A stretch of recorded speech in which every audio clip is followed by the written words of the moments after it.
आज आपण टिफिनसाठी दुधी भोपळ्याची सुक्की भाजी ही रेसिपी पाहणार आहे। त्यासाठी गॅसवर कढई ठेवली, गॅस मिडियम फ्लेमवरच आहे। त्यामध्ये बघा 1 ते 1.5 चमचा तेल टाकायचं। तेल तापलं की त्यामध्ये पाव चमचा जिरे टाकून घ्यायचे। जिरे चांगले तडतडले ना त्यामध्ये 5-6 कढीपत्त्याची पाने टाकून घ्यायची, तेही चांगले तळून घ्यायचं। आता त्यामध्ये मिरची आणि लसणाचा ठेचा टाकलेला आहे। आता मी लसूण 5-6 घेतलेले आहेत आणि मिरच्या 4 घेतलेल्या आहेत आपल्या तिखट आवडीनुसार। आता हे कच्चा पण जाईपर्यंत परतायचं 2 मिनटं। आता त्यामध्ये बघा मुगाची डाळ मी अर्धा तास भिजायला घातली होती, 2 चमचे ते बघा त्याच्यामध्ये टाकून घेतलेली आहे। आता तेही 3-4 मिनटं चांगलं परतून घ्यायचं आहे।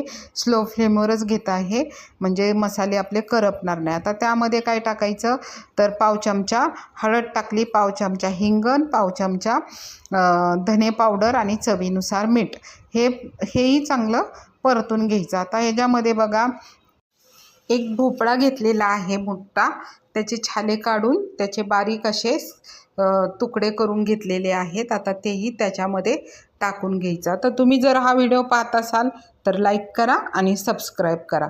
आता हे पहिल्यांदा आपण चांगलं मसाल्यामध्ये मिक्स करून घ्यायचं आहे आणि त्याच्यानंतर चांगलं परतून घ्यायचं आहे।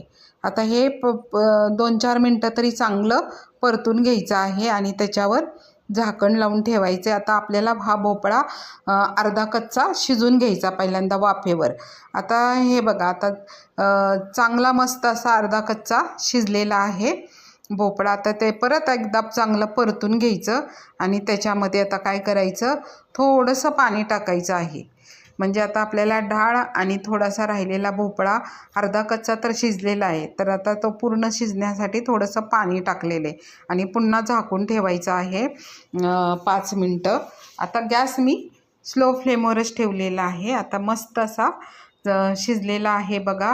टिफिनसाठी अगदी हेल्दी हा भोपळा तयार झालेला आहे। तुम्ही पण अशाच पद्धतीने करा, तुम्हालाही नक्कीच आवडेल आणि त्याच्यावर कोथिंबीर टाकायची।